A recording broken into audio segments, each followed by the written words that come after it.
बिस्मिल्लाहिर्रहमानिर्रहीम। आज आपको जो है वो फार्मूले बहुत सारे लिख के दिखाते हैं पेपर्स के लिए। तो पहले हमारे पास a + b whole square,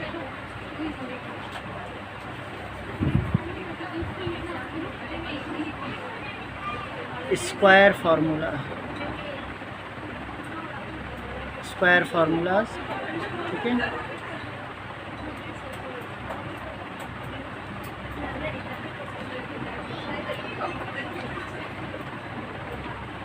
a square minus 2ab square, फिर x + 1/x का अगर स्क्वायर होगा तो x स्क्वायर + 1/x स्क्वायर + 2,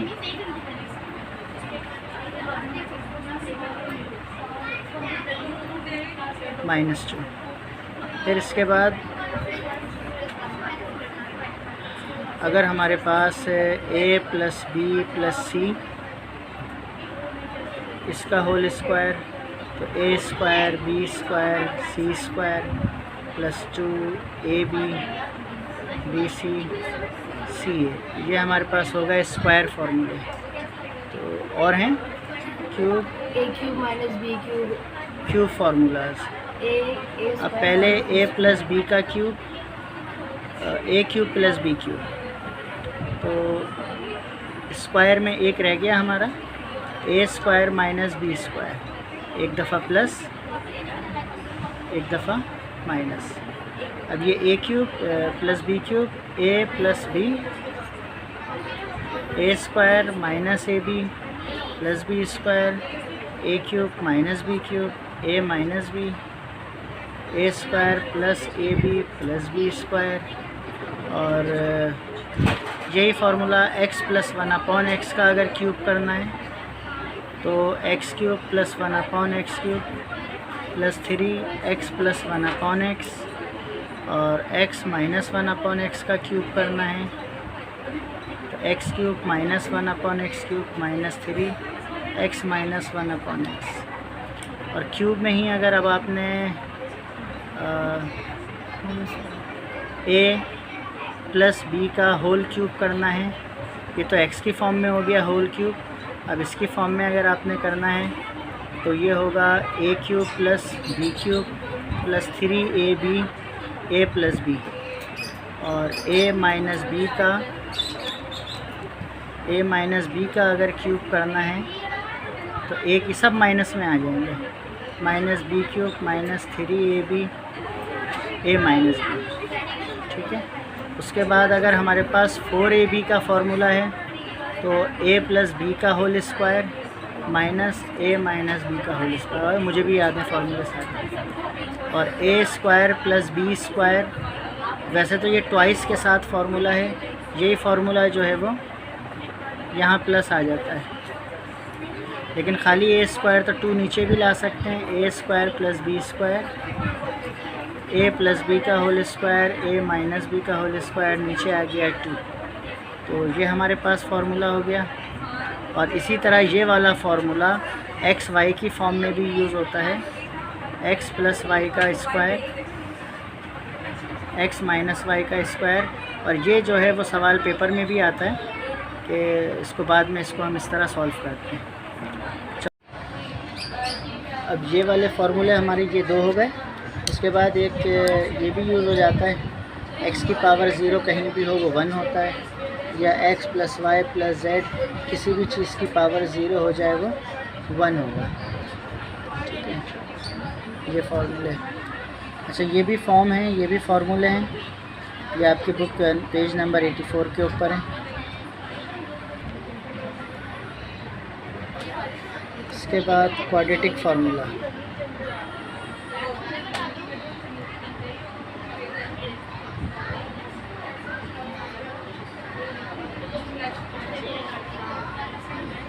ये क्वाड्रेटिक फार्मूला हो गया। और इसकी जनरल फॉर्म जो होती है, जनरल इक्वेशन, ये इसकी जनरल इक्वेशन हो गई।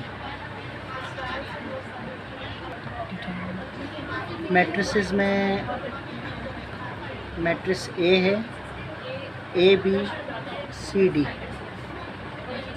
और A B C D इसको ट्रांसपोज करना है। ट्रांसपोज। तो ए को ट्रांसपोज करेंगे तो इस मैट्रिक्स का ट्रांसपोज होगा कि इस रो को जो है ऐसे कर देंगे, कॉलम बना देंगे और इसको ऐसे कर देंगे, ये वर्टिकल आ जाएगा, ये भी वर्टिकल आ जाएगा, ये ट्रांसपोज हो गया। ठीक है, ए का डिटर्मिनेंट अगर 0 हो ये सिंगुलर मैट्रिक्स होता है, और अगर कोई भी वैल्यू आ जाए तो वो नॉन सिंगुलर हो जाता है। ये कल भी मैंने आपको बताई। तो ए का डिटर्मिनेंट अगर डू नॉट इक्वल्स टू 0 हो नॉन सिंगुलर हो जाता है। जैसे कल मैंने एक सवाल आपको ऐसे बता दिया कि ए था और उसमें P 2 4 3 और ये सिंगुलर है, ये मैट्रिक्स तो सिंगुलर है, तो इसका मतलब ए का मॉड जो है वो 0 है। तो ये जब इसका डिटर्मिनेंट निकालेंगे तो 2p ज़ा 2p 4 3 ज़ा 12, ये 0 हो गया। 2p माइनस 12 यहाँ ले आएंगे, 12 इज इक्वल टू 2p, 2 1 ज़ा 2, 2 6 ज़ा 12, तो ये वैल्यू इसकी p की हो गई। और इसी तरह अगर ए मैट्रिक्स है, ए मैट्रिक्स है A B C D और इसको आपने एडजॉइन निकालना है। तो एडजॉइन का जनरल फार्मूला होता है, इन दोनों की जगह चेंज कर दी और इन दोनों का साइन चेंज कर दिया, इनकी जगह चेंज हो गई, इनका साइन चेंज हो गया, ये एडजॉइंड हो गया। फिर क्रैमर रूल का फार्मूला हमारे पास होता है, x जो होता है वो dx का मॉड अपॉन d का मॉड, y dy का मॉड अपॉन d। ठीक है, ये हमारे पास उसका फार्मूला हो जाता है क्रैमर्स रूल का। ये आइडेंटिकल मैट्रिक्स होता है, आइडेंटिकल मैट्रिक्स 1 0 0 1, इसमें ऐसे डायगोनल में 1 होता है, बाकी एंट्री 0 होती हैं। तो इसका जो ऑर्डर होगा, ऑर्डर रॉ मल्टीप्लाई कॉलम, ये 2 रो हैं 2 कॉलम हैं, तो 2 इंटू 2 बाई 2 का ये हमारे पास ऑर्डर हो गया। अब अगर मैट्रिक्स में यहाँ ऑर्डर, अगर मैं एक और मैट्रिक्स लिखूँ ए 1 2 3 4 5 6, अब इसका ऑर्डर लिखने के लिए तो ऑर्डर के लिए रॉ मल्टीप्लाई कॉलम, कितनी रॉ हैं 2 और कॉलम कितने हैं 3, तो ये इसका ऑर्डर हो गया, order of matrix. Order of matrix से ये पता चल जाता है मैट्रिक्स कितने रो और कितने कॉलम है, और इन्हें कभी भी मल्टीप्लाई करके लिखते नहीं हैं, ऐसे 6 नहीं लिखेंगे, ऑर्डर कभी भी मल्टीप्लाई नहीं होता। ट्रिग्नोमेट्री की थोड़ी आइडेंटिटीज़ लिख लेता हूँ मैं, चलो। Sine square theta plus cos square theta is equal to 1,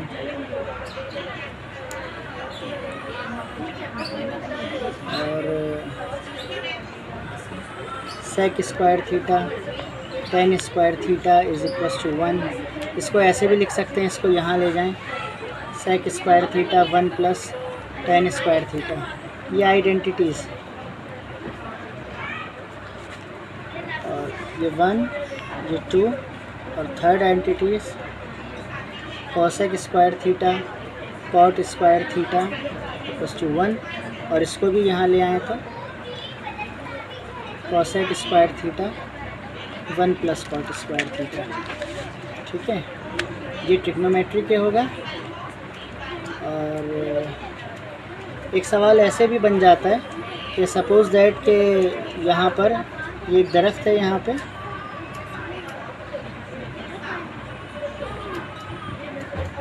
और एक पॉइंट पर एक आदमी खड़ा हुआ है, ठीक है, और वो दरख्त के यहाँ पर तो स्पैरो बैठी हुई है, ये हमारी स्पैरो इसको देख रहा है 30 डिग्री के एंगल के साथ। ठीक है, और 30 डिग्री के एंगल के साथ, तो बताइए, और अगर लड़के जो देख रहा है उसके और दरख्त के बीच का फासला 2 मीटर है, तो बताएं कि दरख्त की हाइट क्या है। ठीक है ना, इस तरह भी बन जाता है सवाल। तो ये एंगल के सामने जो साइड है ये हो गई परपेंडिकुलर, ये 90 डिग्री के सामने जो साइड है ये हाइपोटेन्यूज, और ये साइड हो गई बेस। तो अब आप ये यहाँ डिटेल लिख लें थोड़ी सी कि एंगल 30 डिग्री है, हाइट ऑफ ट्री आपने मालूम करनी है, the distance between the man and tree जो है वो 2 मीटर है। तो अब हम फार्मूला लगाएंगे। अब ये हमारे पास जो है परपेंडिकुलर है और ये हमारे पास बेस है। तो परपेंडिकुलर और बेस का रिलेशन का क्या फार्मूला होता है? मैं अगर यहाँ फार्मूले सारे लिखूँ, sine theta, cos theta, tan theta. समोसे पक रहे हैं, कढ़ाई भरी है, तेल पाकिस्तान, वनस्पति। तो आए देखें कौन सा रिलेशन मैच करेगा। परपेंडिकुलर बेस, तो परपेंडिकुलर बेस इसमें आ रहा है ना, टेंजेंट में। तो हम यहाँ लिख लेंगे इसके सॉल्यूशन में, तो tangent theta perpendicular upon base. तो टेंजेंट थीटा कितना है? 30 डिग्री। परपेंडिकुलर क्या है?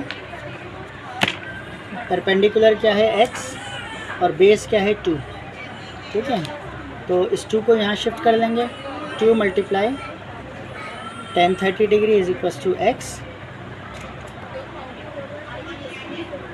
तो ये 2 ऐसे ही रहा, tan 30 1/√3 is equal to x। तो 2 1 ज़ा 2, √3 की value 1.732 is equal to x। इन दोनों को आप डिवाइड कर लेंगे तो आपके पास कितनी हाइट में मीटर जो है वो दरख्त आ जाएगा, ये उसकी हाइट हो जाएगी। अब एक चीज़ ये समझ लें कि अगर आपसे कहा जाए कि साइन थीटा की वैल्यू 3/5 है और ऑल ट्रिग्नोमेट्रिक फंक्शंस और सारे 5 की वैल्यू मालूम करें, तो देखो हम इस तरह कर लेते हैं कि हम लिखते हैं कि साइन थीटा का फॉर्मूला होता है समोसे पक रहे हैं। तो ऊपर p है तो परपेंडिकुलर क्या हो गया? 3, नीचे हाइपोटेन्यूस है तो हाइपोटेन्यूस क्या हो गया? 5। ठीक है ना, तो ये हो गया। अब अगर आप इस पर पाइथागोरस थ्योरम लगाएं, hypotenuse square is equal to perpendicular square base square. तो हाइपोटेन्यूस क्या है? 5 का स्क्वायर, परपेंडिकुलर 3 का स्क्वायर और बेस का स्क्वायर 25, 9 बेस का स्क्वायर, 9 यहाँ आ जाएगा, 25 9 बेस का square, 16 is equal to base का स्क्वायर। दोनों तरफ रूट लेंगे, b की वैल्यू हो गई 4, तो बेस हो गई 4। ठीक है, साइन थीटा का उल्टा क्या होता है? Cosec theta. तो ये 3/5 है तो ये हो गया 5/3। कॉस थीटा क्या होता है? कढ़ाई भरी है, बेस क्या है? 4, हाइपोटेन्यूस क्या है? 5। तो कॉस थीटा क्या हो गया? 4/5। समझ रहे हैं? साइन की हाइपोटेन्यूस परपेंडिकुलर बेस आ गई ना तीनों वैल्यूज़। तो कॉस थीटा की values base upon hypotenuse. Base कितना है? 4, हाइपोटेन्यूस 5, तो cos theta base upon hypotenuse. इसी तरह सेक थीटा, सेक इसका रेसिप्रोकल होता है तो 5/4। टेंजेंट थीटा तेल पाकिस्तान वनस्पति। तो टेंजेंट थीटा अगर आप निकालेंगे तो परपेंडिकुलर की वैल्यू क्या है? ऊपर 3, बेस की क्या है? 4, ये हो गई। और कॉट निकालेंगे तो इसको उल्टा कर देंगे 4/3। तो these are the all trigonometric functions जो हैं उसकी वैल्यूज़ आ गई। इस चार्ट को समझें। 30, 45, 60 साइन कॉस टेन, ये मैंने 1/2 वैल्यू और ये 1/2, 1/√2 और ये 3 वैल्यूज़ अगर आप याद कर लें, ठीक है ना। ये 3 वैल्यूज़ हैं साइन कॉस टेन। पहली वैल्यू 1/2, दूसरे वाले में 2 में रूट आ गया और तीसरे में जो है √3/2। ये 3 वैल्यूज़ आप याद करें, ठीक है ना। साइन की 30, 45, 60। अब ये 1, 2, 3 डब्बे हैं, बीच वाला डब्बा बराबर में आ गया, ये ऊपर वाला नीचे आ गया, नीचे वाला ऊपर आ गया, सही है। ये रेसिप्रोकल, ये ऊपर आ गया, ये नीचे आ गया, बीच वाला बराबर आ गया। अब टेंजेंट की वैल्यू कैसे निकलेगी? tan होता है साइन अपॉन कॉस, tan का फॉर्मूला। तो अगर मैं इसको डिवाइड करूं तो ये 2 कट गया, ये बचा 1/√3, क्योंकि साइन अपॉन कॉस होता है ना, तो इसलिए 1/√3। इसमें 2 भी कट गया तो 1 1 ज़ा 1, और यहाँ पर 2 कट गया तो √3 1 ज़ा √3, ठीक है। फिर देख लें कैसे किया, इसको बना के लिख लेते हैं। ठीक है, इसको बना लिखते हैं कैसे किया हमने। ये डब्बा हमने कैसे बनाया, साइन कॉस टेन 30 45 60, ये हमने फर्स्ट वैल्यू याद कर ली इसकी। फर्स्ट क्या, 1/2 1/√2 √3/2। ठीक है, ये वाली वैल्यू ऐसे ही आ गई 1/√2, ये आ गई नीचे, ये आ गई ऊपर। अच्छा, इसमें अब हम 10 की वैल्यू निकालेंगे तो 10 होता है साइन अपॉन कॉस, तो साइन अपॉन कॉस डिवाइड होता है, तो ये भी कैंसिल हो गया, ये भी कैंसिल, यानी 1 1 जा, ये बचा 1। यहाँ पर क्या होगा, साइन अपॉन कॉस 2 से 2 कैंसिल, तो क्या बचा 1 और √3, तो ये आ जाएगा 1/√3। फिर उसके बाद ये वैल्यू है, ये भी कैंसिल, ये भी कैंसिल, तो √3 1 जा √3।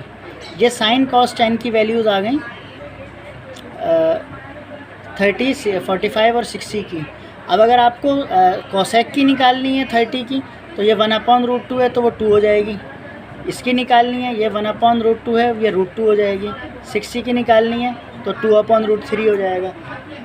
यानी साइन का कोसेक निकालना है तो इन सबको उल्टा कर दें, कॉस का रेसिप्रोकल निकालना है इन सबको उल्टा कर दें, 10 का निकालना है इन सबको उल्टा कर दें। सही है।